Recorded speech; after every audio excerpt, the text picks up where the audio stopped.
the essence of the eternal divine spirit, the one that causes all that exists to exist, the one that is self-existent. How many men have children and the children never meet their father? See, you created a void in that child because you are a part of that child. Black power! Black power! Black power! Black power! Black power! God today are the same as they were thousands of years ago, thinking that they will be the winner against him. America, for her evil done to me and my people, shall be isolated and deceived by her friends. The heavens shall withhold their blessing until America is brought to a disgraceful ruin. As we see here in 2022, this book was published decades ago in 1965, and all we have to do is look around. That piece around a disgraceful ruin. Do you think America is in this process of its disgraceful ruin right now? Yeah. Exactly. We here at Temple, we know that America is falling, and if you don't know, you need to know. Now, we know that America, according to the media, is still doing what America does best.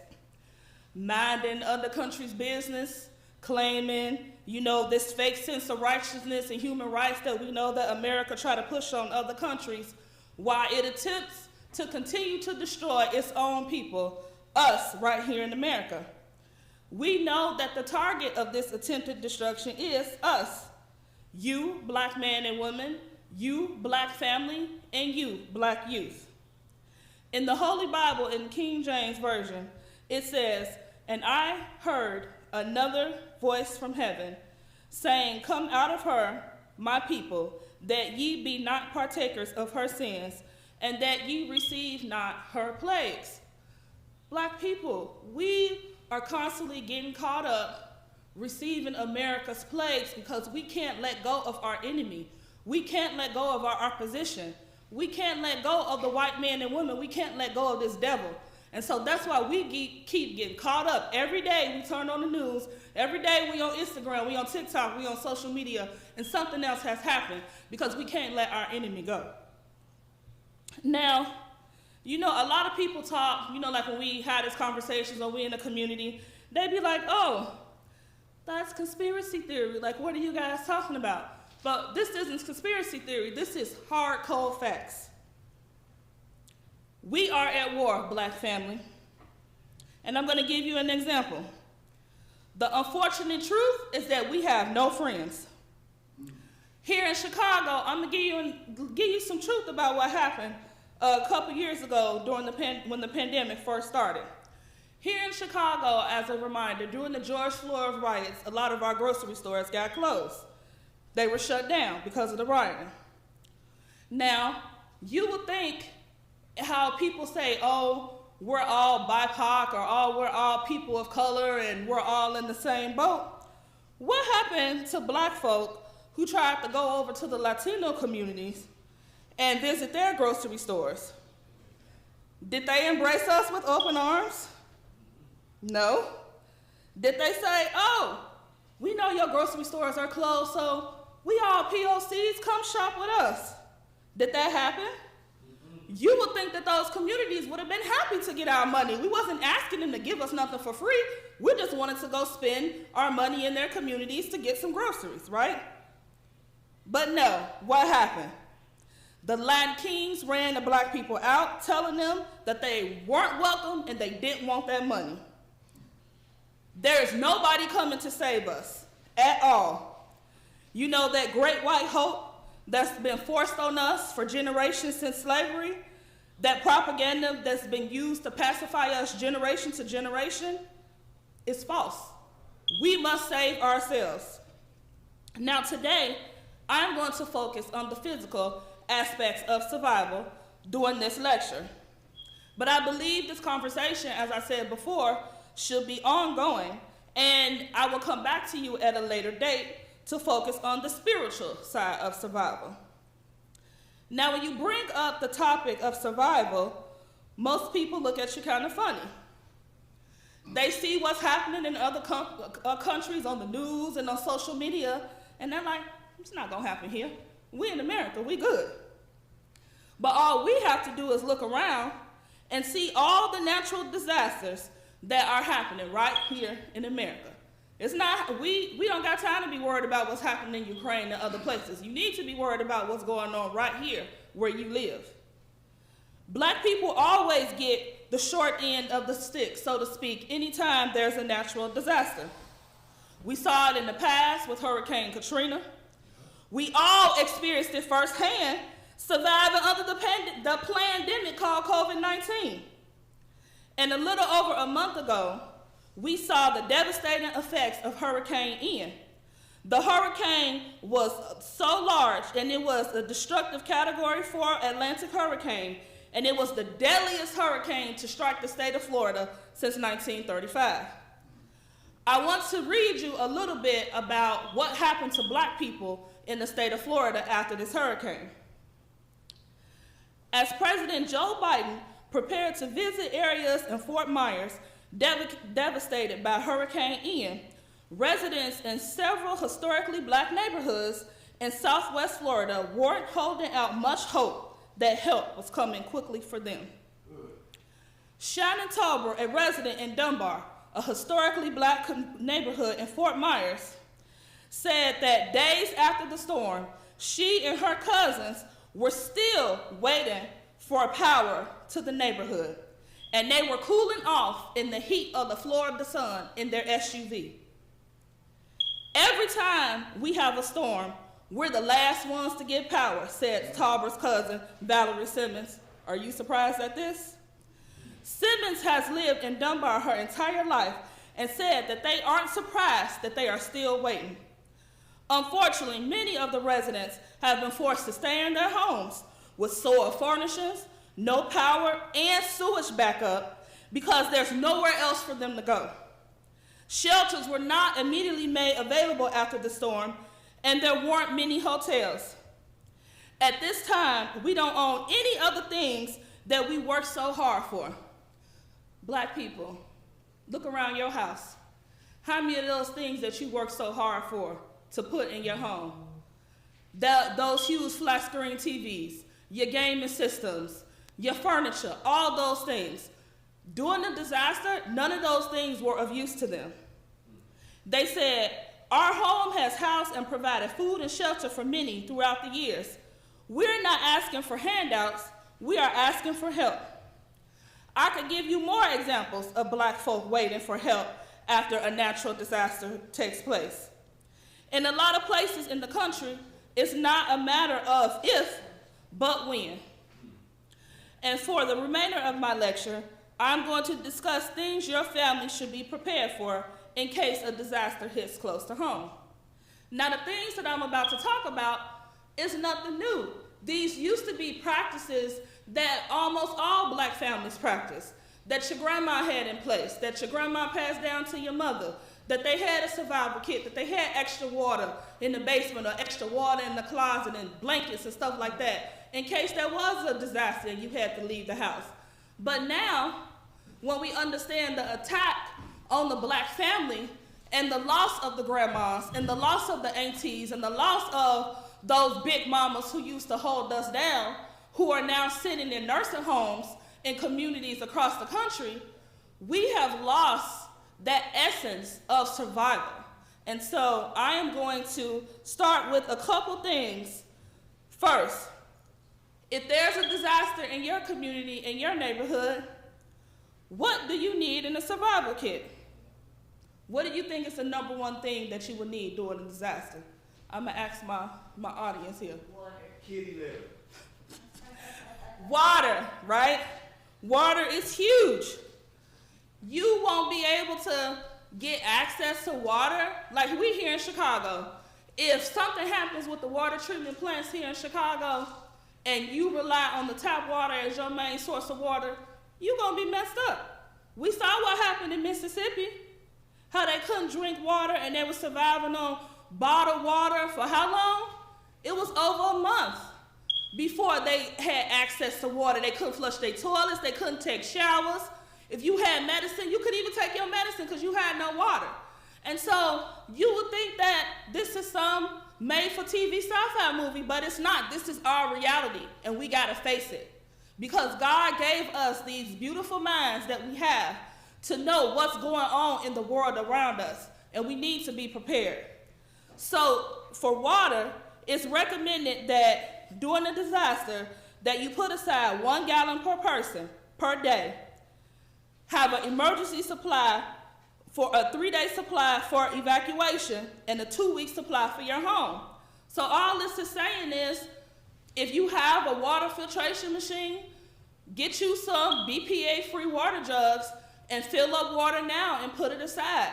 If you don't have a water filtration machine and you on a limited budget, go to Dollar Tree or one of these other businesses or online and get you some water. Or if you would like your survival kit to have alkaline water, you can reach us here at Temple of Mercy Association because we do have that for you. Amen.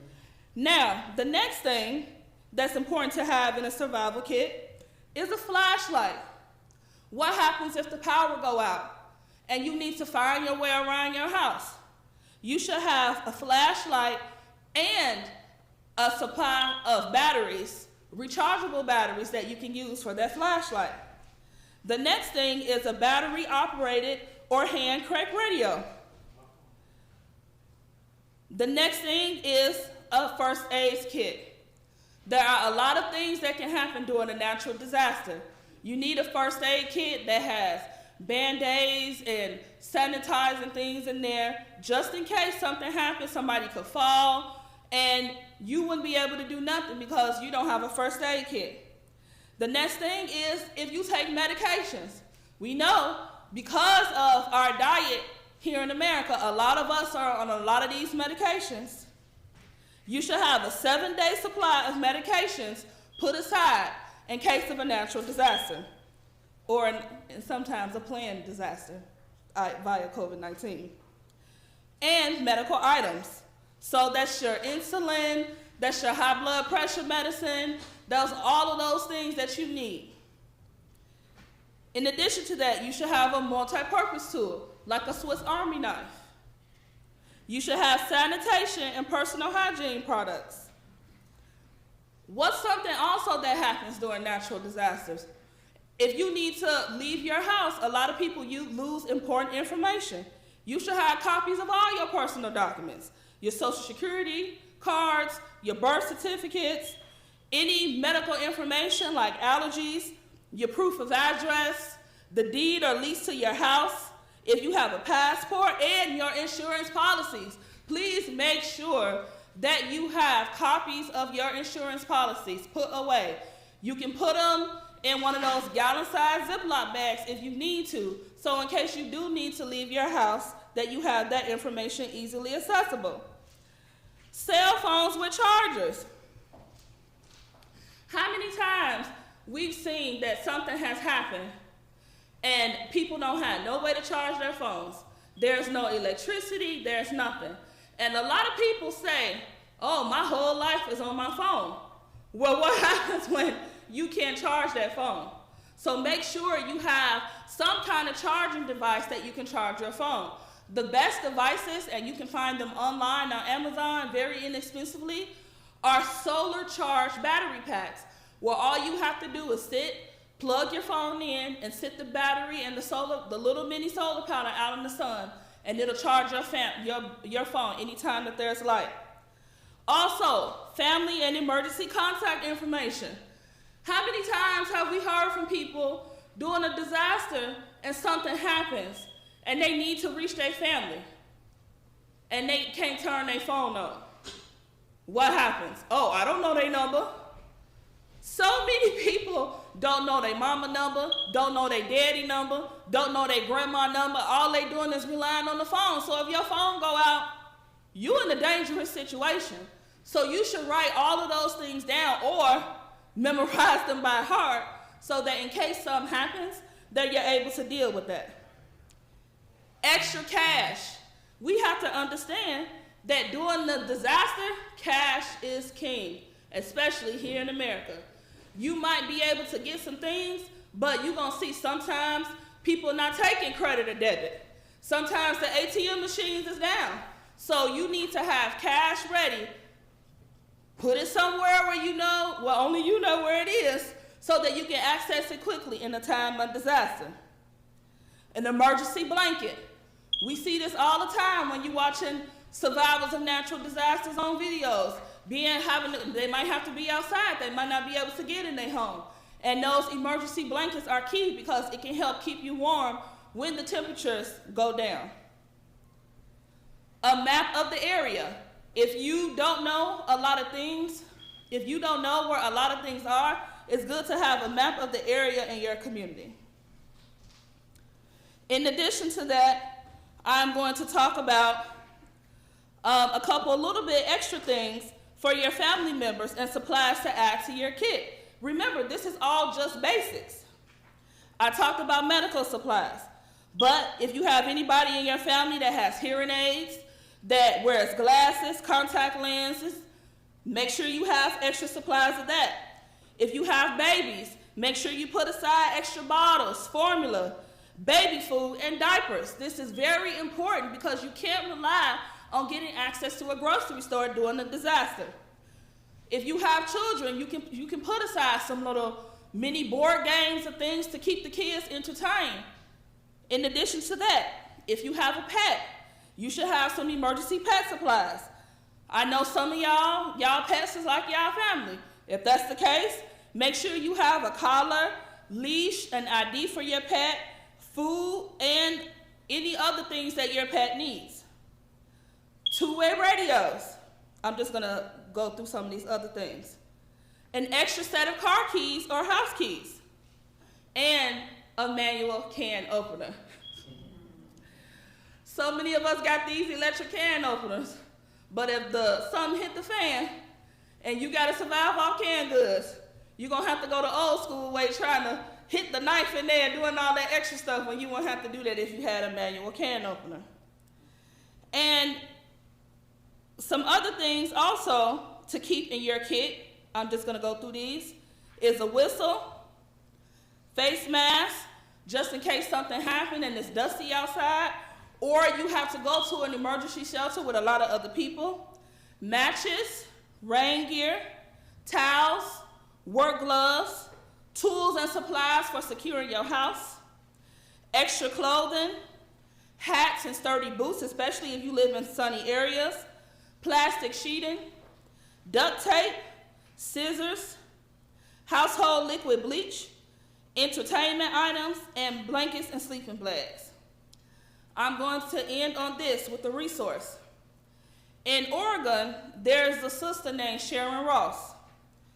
On social media, she goes by the name Afrovivalist. And she talks about things that as Black people we need in order to be prepared for any disasters. I would recommend that you look her up.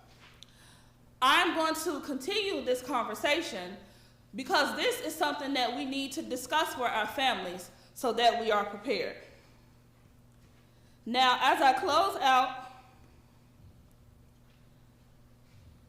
this lecture is just the beginning of this conversation. And although I didn't get a chance to touch on everything needed for disaster prep, I look forward to continuing this conversation with you at a later date.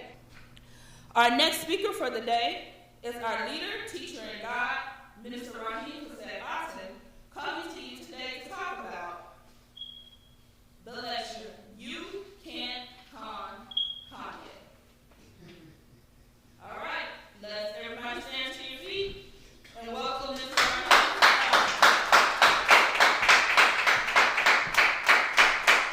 Original salute! Black power! Original salute! Black power! Original salute! Black power! As you were. In the essence of the eternal, divine spirit, one that causes all that exists to exist, one that is self-existent, one who directs the sunsets of millions and trillions of years, one who made time see the universe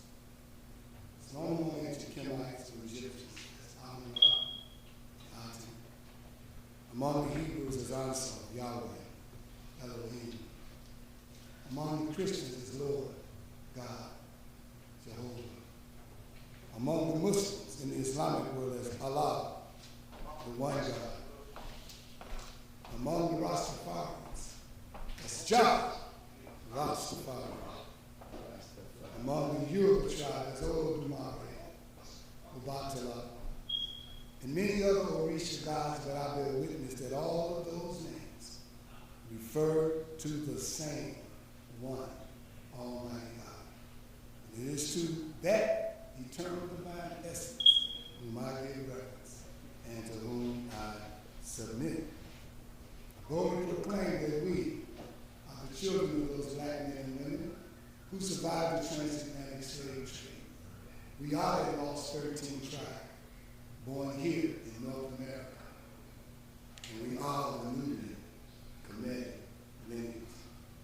Further proclaim that the blood of all the nations of the world flow through our veins. I greet you all in the ancient but yet holy words of peace in many of the languages of our fathers of Hotep, Hi, Hotep. Shalom, Shalom alaikum. Assalamu alaikum, Alaikum salam, sir. Baragani, Take my son to the bar, Alafia, Allah be if you quick. Ashe. Ashe. All greeting words and salutations of peace in many different languages of our fathers. I greet you in peace. Peace. Welcome, welcome to the Tonal Nation, aka Temple Mercy Association. And you've heard earlier from our first speaker, Sister Ebony Stevenson, who is also the announcer for this great movement. And I'm Brother Minister Rahim Aton, founder of this great movement, along with the co-founder, Brother Minister Omari Aton, and the First Lady of this movement, Sister Nikita Aisha Aton. But your announcer for today, and I'm sure you wasn't used to that being, but you will see us handle many different areas of what this broadcast is about. And we don't have a problem being the announcer, the host, the main speaker, the first speaker, the second speaker. And so that was your youth minister and our youth minister, Minister Tahaka J. Shakur. Today, I don't want to prolong this talking. I believe in my heart I could do this lecture without any notes, but I do sometimes seem to stray away and have to be brought back.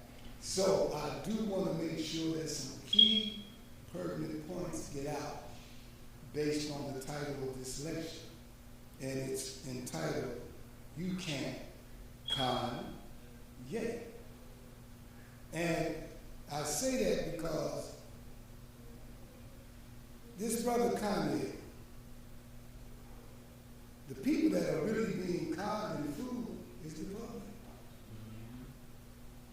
Those people who were not like Peter in the days of old, and you heard me say many times, and I always continue to say, that if I cannot bring those things in the Bible that you read about, those different prophets and messengers of God that you read about in the Bible and Quran, if I can't bring it up to 2022, I will not stand before you. Because I'm not here to play games when it comes to giving the word of God to our people and exposing the enemy.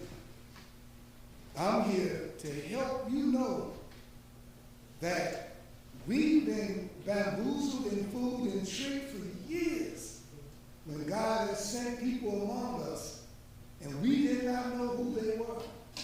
He covered them. And somewhere in the Bible it says he will come to you as a thief in the night. But you thought that because you don't have the spirit of discernment, and this is not the day of prophets and messengers, it's the day of interpreters.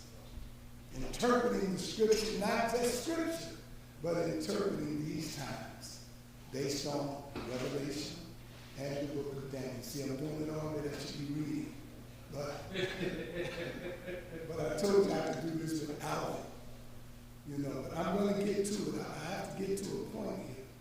See, in the book of Peter, well, no, it's not the book of Peter, but Jesus was talking to Peter once, and they were sitting on the boat, and he said, Peter, who do the people say I am? And Peter said, well, some say you Elijah.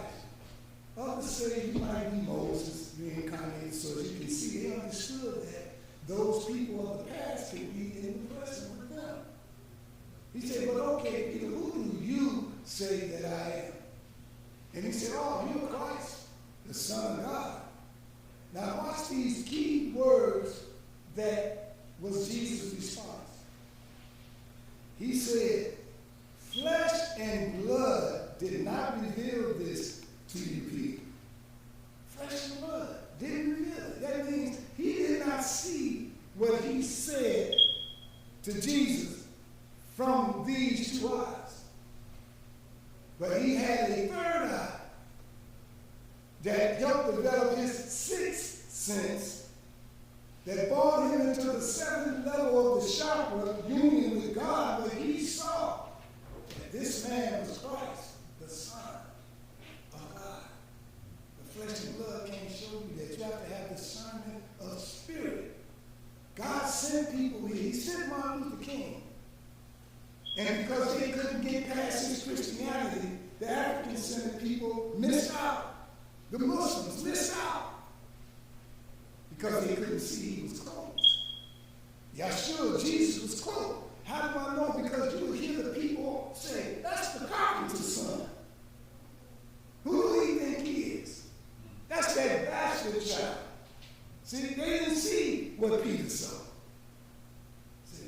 And so, do you believe that even today in these times, God can bring somebody among you and you don't know who they are because they were covered.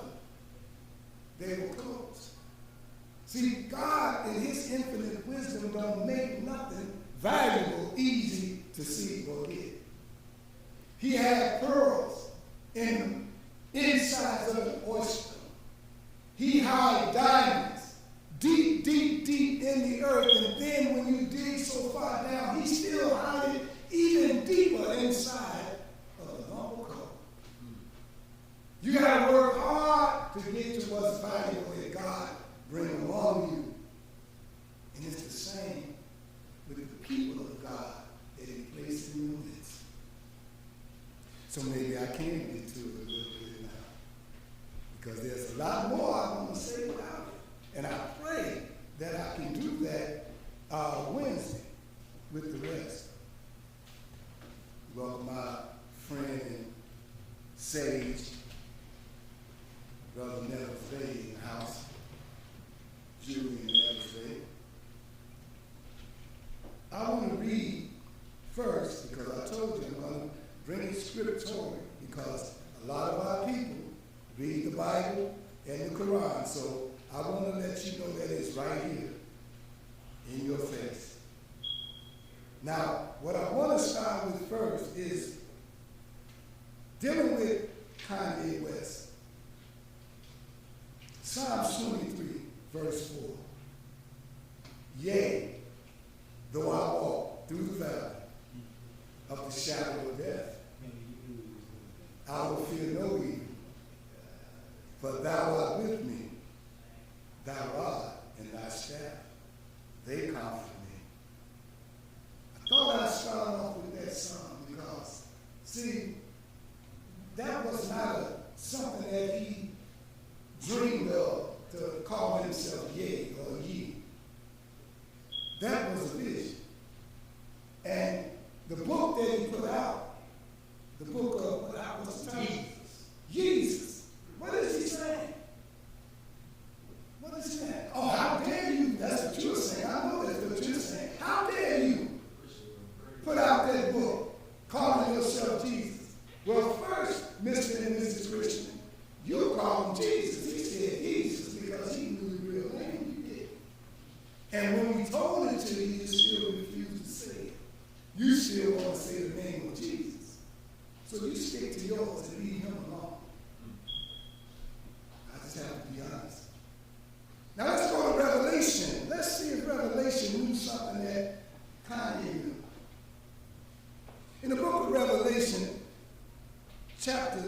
2, verse 9, it says, I know thy works. Now this is, well, it's not really God, but this was the 7 churches that was in the Bible where they were being, you know how somebody give you like a test like, or tell you you're good and you're bad. But in those 7 churches, they were being told the good and the bad as to how they stand in the work that they were doing in the name of God. And this was one of the churches where he said, I know your works and your tribulation and your poverty. Then he said, but thou art rich. But then he said, I know of the blasphemy of them which say they are Jews and are not, but are the synagogue of Satan. Further in Revelation in the next chapter. See, this is something that the Jews, I have to be honest with you, spoke to the last pope before this one and worked hard with them to try to get them to bend a little and change or even erase that scripture from the Bible. First thing they did, they had that pope apologize for their role in slavery. I don't know if y'all knew that. Not our slavery, but their Holocaust. And the Catholic Church, they played a role, but they didn't play a role in the form of helping get the people killed and whatnot. The role that they played was that when people came to the church running from the government, they gave them asylum. So some of the people that was with Hitler ran into the church. And they had asylum. And so the Jews said, y'all need to apologize for that. And also, because we truly, and we know they don't, Jews never forgive you. They never forgave Jesse Jackson for saying honey. And every year he has to go to Israel and talk to the youth and all and tell them that, you know, they all this and that, and he has to apologize for what he said back in 1980s. And he holds his dust right now, but they don't care if he can't talk or not. Get your butt over here to Israel and let somebody read it while you stand there. Because you won't apologize. How long? Forever. And so, the Pope apologized. But they don't read it there. They said, now, we need you to take that out. What I just read, they need him to take that out. See, the Catholic Church can change things in the Bible. They are the ones who are responsible for taking some of the books out. That's their authority. Given by their own people. Revelation 3 and 9, this is another one they want out of there. Says, behold, I will make them of the synagogue of Satan. He says Satan. Which say they are Jews, and are not. Now here's the other part. But do lie. But do lie. Behold, I will make them to come and worship before thy feet, and to know that I have loved thee, the true children of Judah, the true children of Israel. And so,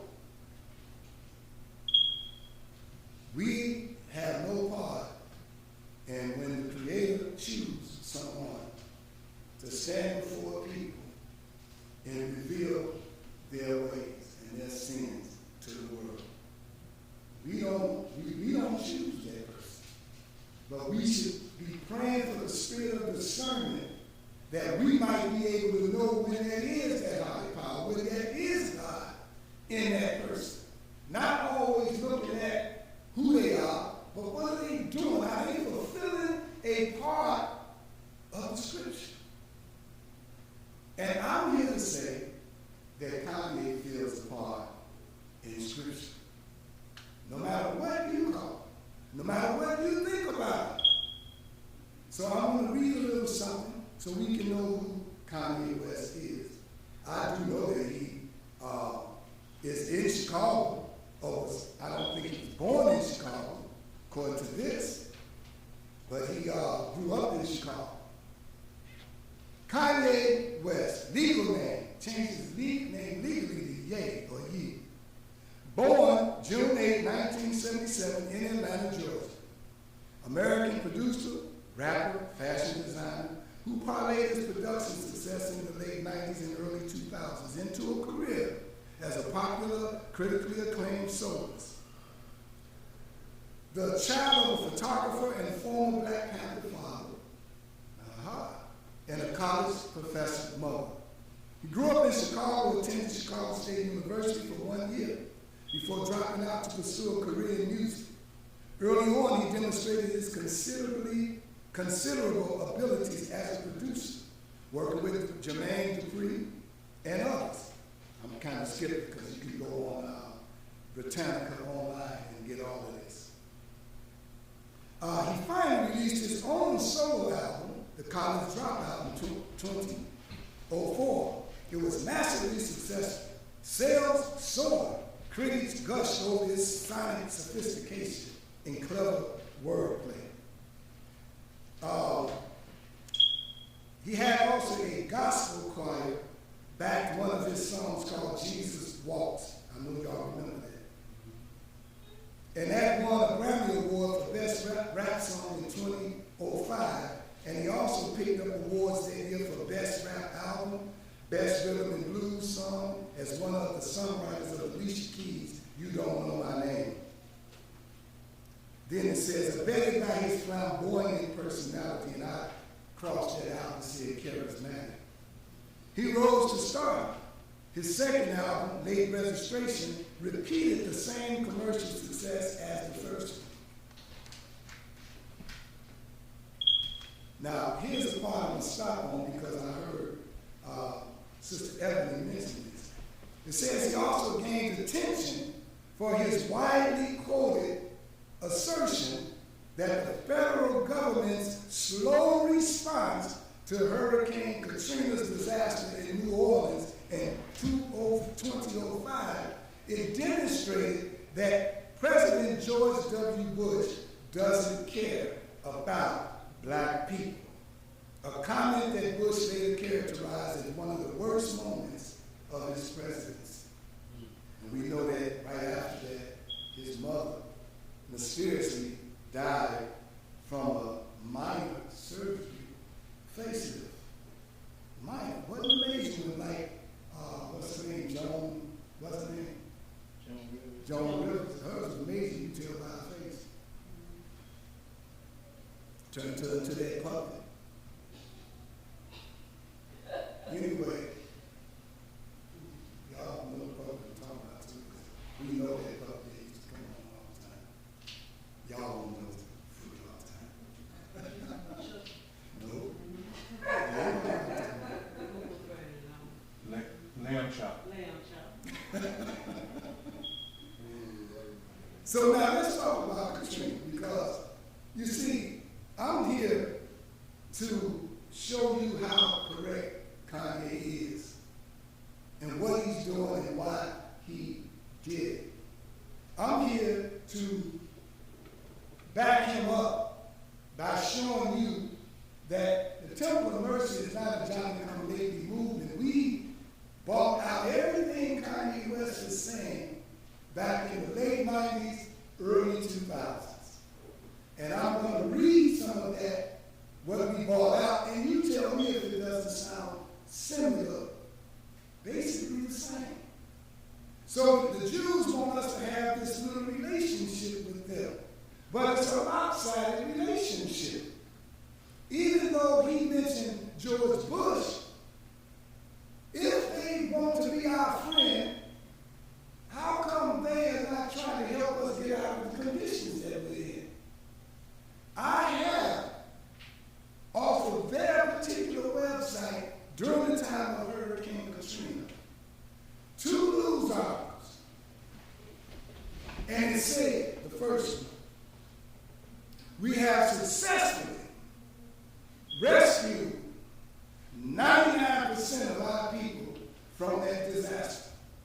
We're still looking for one more. The next article, the next day. We have successfully rescued 100% of our people from this Katrina disaster, and they are now safe. Our people.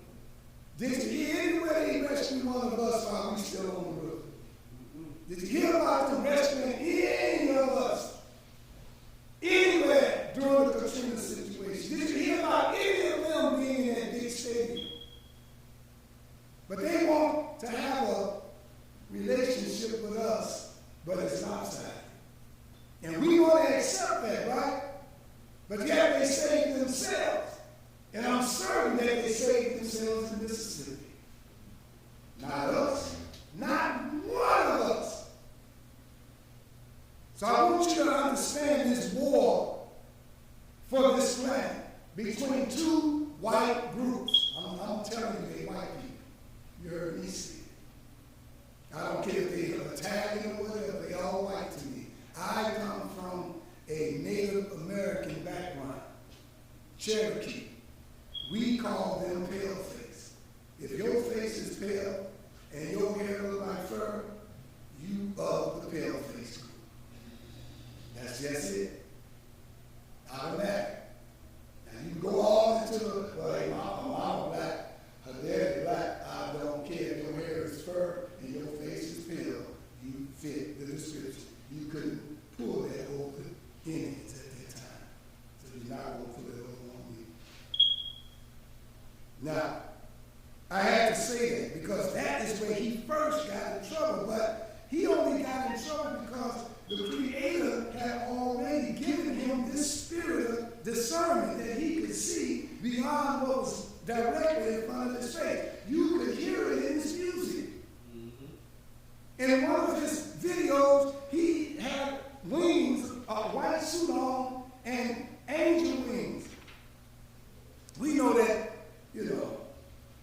Tom understand what that is symbolic of. We don't get caught up in that, but I'm showing you how the Creator was using him and shaping him to do the work that he did or is doing. So there's a lot more that he did. I just wanted to share a little bit with you. You can read it on your own, but I'll say this: in February 2015, Kanye, in conjunction with the German apparel company called Adidas, unveiled the first season or collection of long-awaited fashion line called Yeezy. Now, they say German apparel company, but these are German Jews. Did you know you could have German Jews, Italian Jews, black Jews? You could have whatever ethnicity you are, you could also be considered a Jew. From a religious aspect, not ever. Because they give you some kind of a ceremony that you become that Jew. Whoopi Goldberg and others. Some of these Jews. See? But they went through a religious ceremony. They served as a cover for the other people that the Bible talks about who call themselves Jews but are the synagogue of Satan. Yes, sir. Now, I heard that we're not being seen on Facebook. That's okay. See, I was going before there was a Facebook, because my face was in the book when I came up with all that I came up with. I'm just telling it to you like this. How do you think I got mine? I was the face in the book. And then it mentioned something here again. I'm going to show you something. They was talking about this thing dealing with Twitter when he said, I'm going to go DEFCON 3. But on here it says on Jewish people. But DEFCON is a U.S. military readiness system, meaning he's being alert. But actually it was a white Jewish comedian that he went off on, and they even showed it. But I'm showing you again that the same group of people who control the media write the way they want it to be written. I want to give you another one that got black people angry because they thought that's what he said, but it was a soundbite, and they took out the real thing that he said. again, the media that's owned by the Jews. And I know we can't get real close in it, but I want to show you about these 6 Jewish corporations that own 96% of the media. Now watch this. You all heard that he said slavery was a choice, correct? Yep. You want to give his full sentence? Here's what he said. After 400 years, if you still choose to be a slave, that sounds like a choice. Yep. Does that sound like what they promote? Nope.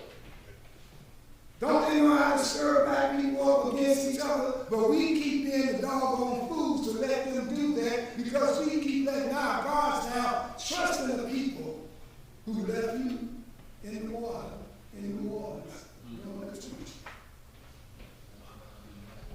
But you trust them. And see, Minister Louis Farrakhan got a book called The Secret Relationship Between Blacks and Jews. But the secret of the relationship was that about 75% of the Jews were our slave owners. And all the footnotes in that particular book, if you look at it, all of the evidence was written by their own scholars, not by the nation. All the references in there were by scholars that were Jewish people. And they don't want you to read that book. It even has the names of the slave masters and what particular state they were in when they owned us. But you want to act as though they are our friends. We are their commodity. So here's a wise black man who looked at other artists like Prince and Michael Jackson. Because we said on one of them, he ain't going to be like that. When they get to that high level and then they get lost and they can't get out. Because they own your name. They own your image. They say they even own your likeness. Brothers and sisters, when you sign one of them contracts, they own your doggone shop. Famous Amos, who couldn't hold on to Famous Amos cookies, signed one of those contracts and walking around clean shaven because he can't wear that hat on the cookie bag or the beard. Telling the truth. Because he sold his whole soul. That's what that is. Don't you want to say we breathed the breath of life in the body became a living soul when it was out, it was a dead soul. He was just soul at the time that they was talking about. And that's what you sold. That's what you sold to them. They tried to give you one of those contracts. They tried to give Black Ice one of those contracts. But we didn't take it. At all. So here's what he did. Since they couldn't get out of theirs, he was so happy when Balanciaga, whoever had stopped working with him, and his talent agency dropped him. Oh, wow, he got out of that contract. The rest of them couldn't. Prince had to be the artist formerly known as Prince. And he went out and did shows, and he didn't write no more songs. If he did, he put them in the vault, because for the length of time of that contract, every song he wrote was going to be under them. So he stopped writing. But he went and toured. He couldn't use his name, formerly called Prince. Michael Jackson, when they left Motown, as the Jackson 5, they couldn't take their name. So they became the Jacksons. It's been going on like that. This didn't just happen. And because the two groups that are fighting for world domination on this planet and keeping the others down is this white Anglo-Saxon Protestant and these Gehazi and Ashkenazi Jews. I'm giving you the exact names of them now. I said Gehazi and Ashkenazi Jews. They're fighting to rule this planet. And when Trump came in, he was one of the wasps, white Anglo-Saxon Protestants. He was one of them. And that's why the first thing that he went against was the media. 96% of it owned by the Jews. He couldn't go to Israel's fighting, so he fought him like that, and he called it fake news. Everything about it he said was fake. And he's telling you right here that, look, you got Paramount, TMZ, where you going around, y'all? Showtime. I just did a few of them. Fox, and Fox News, Nickelodeon, CBS, Showtime, HBO, NBC, University, ESPN, your sports channel, CNN, a lot more. I'm going to let y'all pass it around and look at it. But Nickelodeon, y'all might name some. You know, Sci-Fi. Up here we got Comcast, Walt Disney, Sony. All of those people are Jews. I don't need it. And this is why people are afraid, because they represent another scripture in the Bible that calls them the prince of the power of the air. That means that they ruling the airways, the LCC.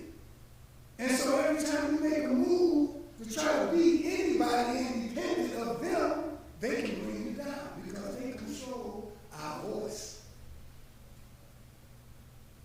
So if you don't really know how to tap into a higher power, really know how to become one with nature, become one with the atmosphere, become one with the universe, become one with the circuitry of the universe and all things natural according to nature, you will not win against those devils. You're not going to win. You're going to be under them one way or another. So he won because they dropped him. His album's being down 23%.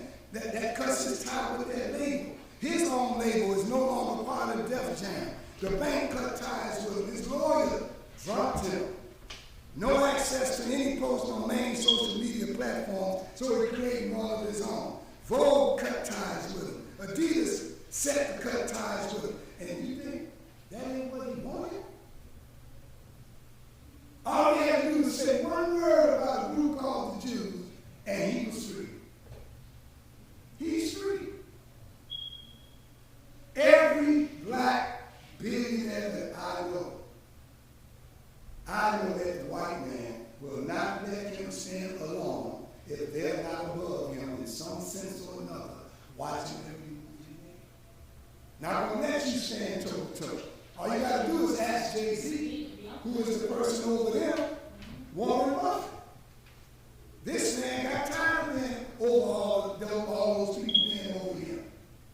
So he broke away, but he did it so wise. See, a lot of us don't understand. Everybody crazy. Look, the man has $11 billion. So what is losing $400 million? What is that to a billion? They said $1 billion from the time of Jesus to now. If you spent 1,000 a day, you still wouldn't be able to spend $1 billion in 2022. So imagine 11 billion. And all you lost out of this, that's a gambling from a billionaire status. To lose 400 million ain't nothing. To lose $1 million, if you got 11 billion, ain't nothing. That's almost $1 out of my pocket. I had 100. Now you got 99. So you got to understand his move. It ain't crazy to him, it's crazy to you. Because we always want to spend somebody else's money that ain't ours. And that's one of black people's problems. Stay out of his pocket. He know what he's doing. The man is wise. And so we got to look at it that they're not silencing a man. They're further silencing a people. Another Jew named Clive Davis in the music world did not want Phyllis Hyman See, this has been going on for years. She wanted her own independence, and she wanted her own neighbor. She wanted to be out from under God. And then they found her dead in a hotel, right before her show, dead in a hotel room. But they were already grooming their next artist. He was. And that next artist was Whitney Houston. Whitney Houston had left Clyde. I don't know if y'all remember that. And was seeking her own independence. And wanting her own label and all. Not back with Clyde Davis.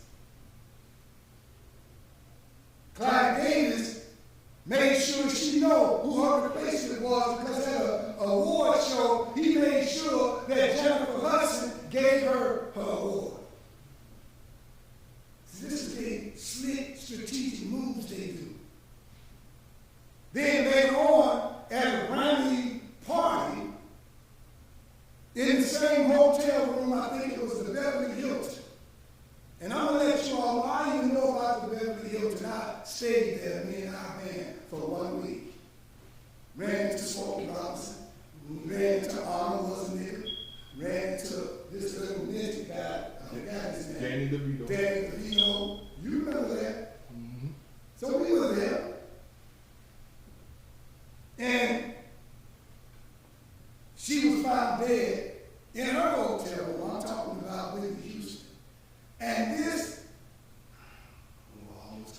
person, Clyde Davis, devil, said, let's go on with the party. We're not going to stop the party. Didn't allow the ambulance or nobody to come in and get that body or anything to look at the body until the party was over. What happened to black people at the party? Boycotting him and walking out and telling him, how dare you? No, because he had his hooks in them. They were not going to jeopardize their little money. And all that doggone talk that Diddy be talking with his Revolt radio show or television show owned by you, he can't say nothing either. All that crap he was saying during the pandemic couldn't bust a break because he got lock, stock, and barrel. No, he couldn't. These are the words of Minister Louis Farrakhan. We're not going to be free until you get past the Jews. You're not going to be free. Because look, they ain't dealing with what you eat and what you buy. So what you going to do?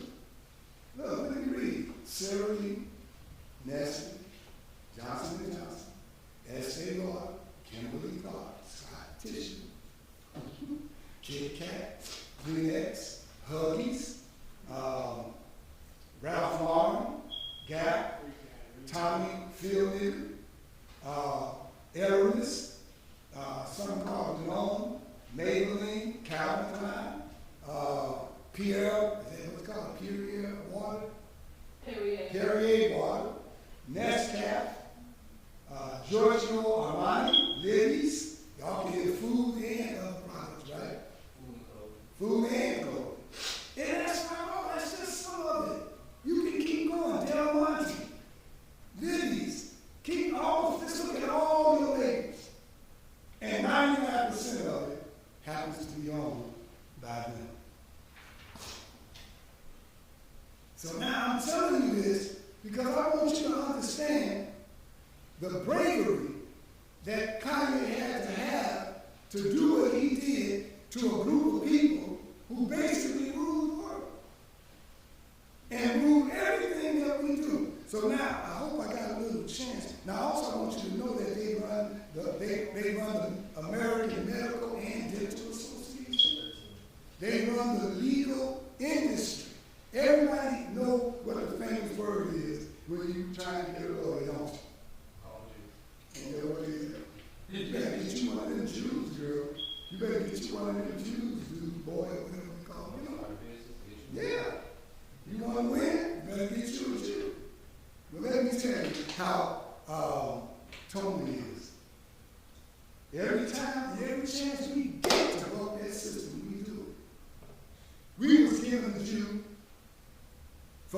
this case when he went to jail. We fired that punk. I'm just telling you now. Because he was trying to shoot us. I ain't lying. You know, I got my witness back there, Omari. And McKee. We dropped him. Like I'll tell you. I'll tell you it's great. I'm just like Jesus. He always gave analogies of some kind of farmland or grapes or seeds or all that. Kind of being like Jesus' name. Jesus, yes. And so we got one of the best lawyers in Black America called Lou Myers. And Lou Myers stepped in and won the case. So I'm here to tell you, it ain't all in the hands of the Jews to win your case. But if you get the right one, black, and you all can vibe together, and y'all on the same page, and he must be, I'm going to say it again, must be black conscious. Don't you get a black lawyer that ain't black conscious. If he ain't black conscious, he's just the Jew in blackface. I'm telling you like it is. Now, moving on. Oh, I hope I can get to all this. I got only 10 minutes. Let me start reading. Let me help you, Kanye, because you can't Kanye, you've been conned. In 2003, going all the way back, to back you up, this is what I came up with after a 7-day fast, September the 7th. I said, we must join together, put aside our religious differences and philosophies. We must mount up on wings with the whole armor of God and meet Satan in the air. We must wage a continuous war against major corporations that promote negative images of us and send negative messages throughout our community to the world by way of radio, TV, videos, movies, advertising, and I should have put social media. This is pretty old, 2003. It wasn't? It wasn't? I'm just letting you kind of know this is on a CD. This is one of our lectures. And we believe in naming names. We must name names. That's what it says. And send out correspondence to the heads of these corporations, demanding that they find a better way to market in our community. For example, take the Brothman family. How they market alcohol to our community. By getting black artists that are signed to their label to do alcohol commercials. The Brothman family owns the Seagull Empire and Universal Studios, where they produce films, movies, music, etc. He owns Polygram Records, MCA Records also. Then he got Sumner Redstone. Write these names down. Paramount Pictures, Blockbuster, Viacom. Y'all know Blockbuster.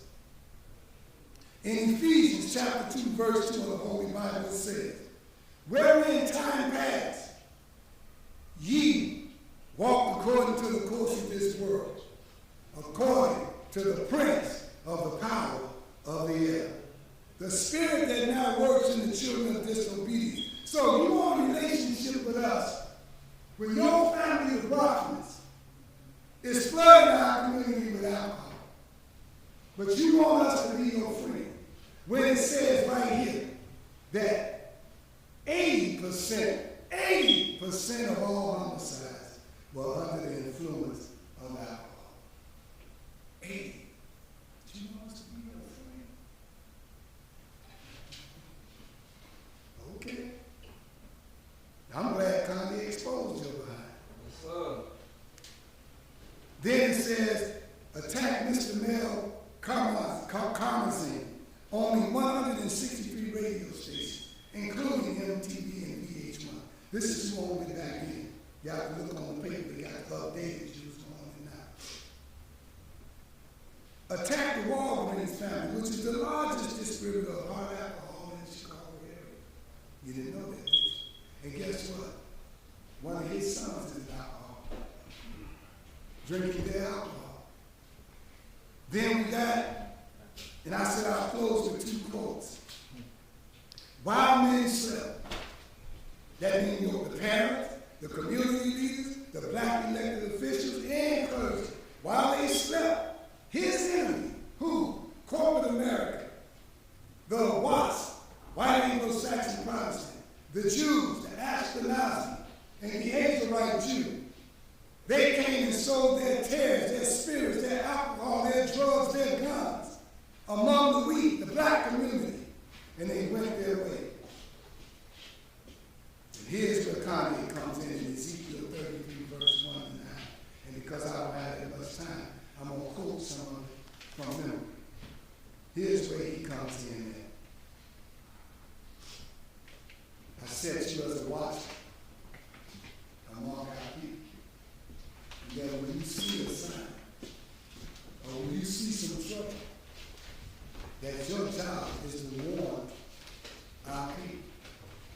And if you don't warn our people when I showed you the sign, their blood will be at your own hands. But if you warn them, and they continue in their way and don't listen, you can wash your hands and you'll be free from whatever it was that would be your lot for not telling. So here's Kanye out speaking up and busting them out from a level that none of us would have been able to do it from. And that level is called billionaire status.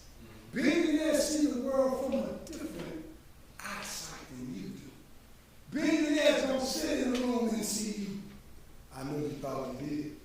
You remember how they saw me from that plane 31,000 feet in the air.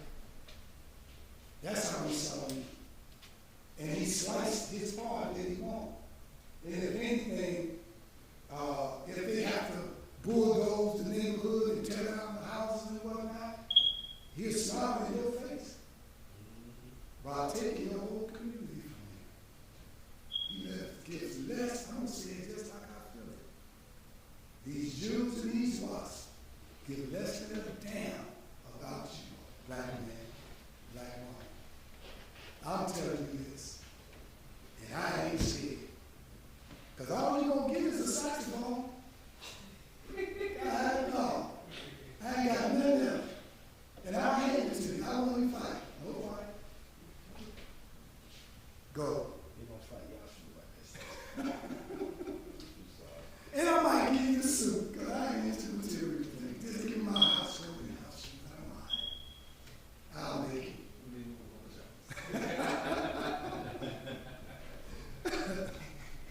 You can't shut my mouth.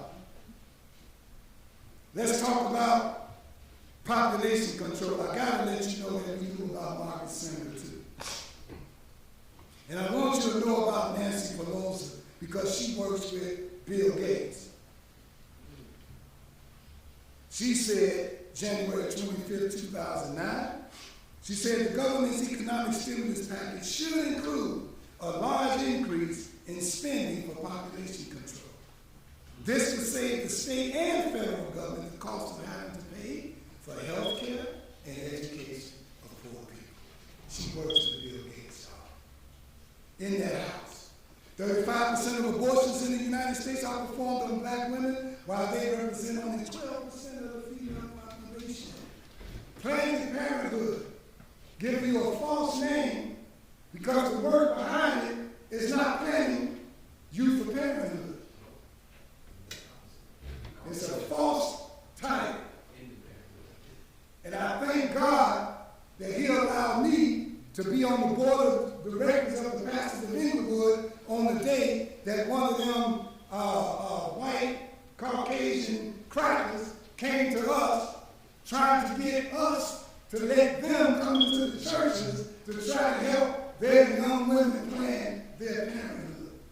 Or I act dumb like the rest of them was. I know y'all can catch that. I said I acted dumb while the rest of the pastors of Inglewood was. I ain't lying. Because they would have let me in if I wouldn't say nothing. He sat there and told how they could get a grant for it and how all you got to do is let them come in and do thus and so and whatnot. And I played it off. I said, excuse me, you heard of Margaret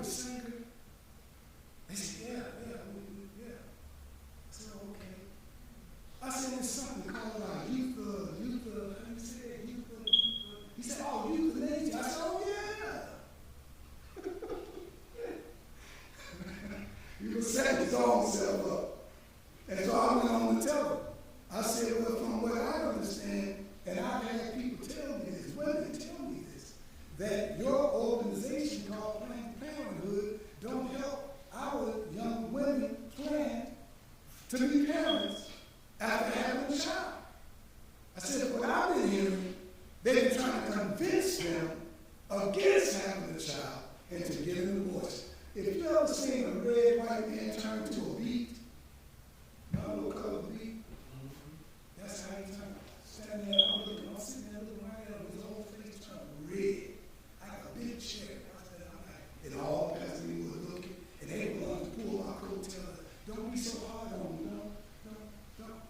And we need to slap every black person that think like that. Every time we expose one of them in our community doing what they're doing to us, you need to be slapped, kicked, stomped, and dragged out. You need to be banned from the black community.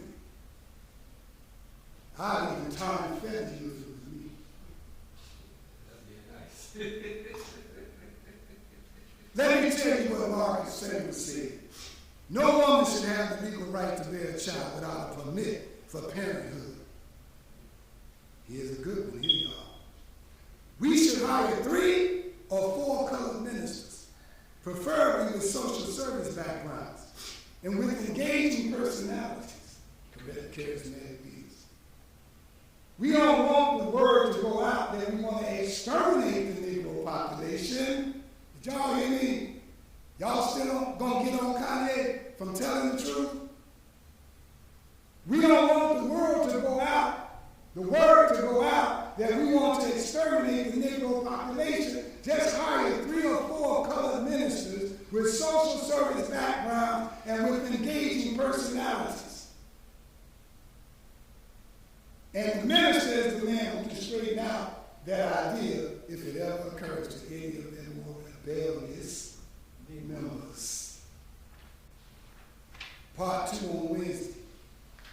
And Eric Rothman, the one that owns Universal Studios, his father was the chairman of the World Jewish Congress in 1976. He was awarded Israel's highest form of international recognition. Rahim Emanuel, y'all be careful. He's right here in Chicago. He was part of the Mossad. Mossad got one of his fingers cut off and did something wrong. Y'all know he had a disadvantage. His father is part of that same group. I'll get on him later. How many minutes I got? None. No.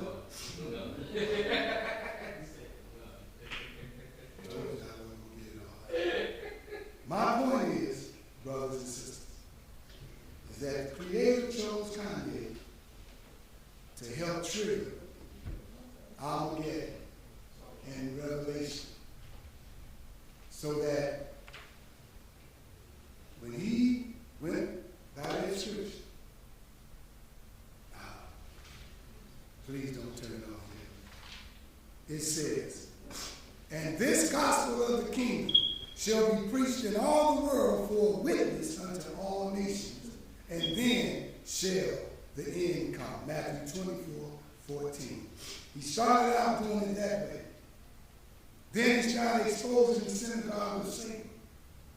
Then he worked hard to try to get you to understand that these people do not have us in their best interest, but they have us to be dumbed down, because we know that now at the level that he's on, doing what he's doing, he's also instrumental in our lives.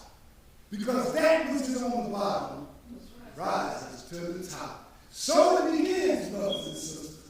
Will you be willing to take the ride, or will you back off? And if you do, you can't walk with me, because I'm on my way. Yea, though I walk through the valley of the shadow of death, I don't fear no evil. In the essence of the eternal divine spirit, the one that causes all that exists to exist, the one that is self-existent. How many men have children and the children never meet their father? See, you created a void in that child because you are a part of that child. Black power. Black power. Black power. Black power.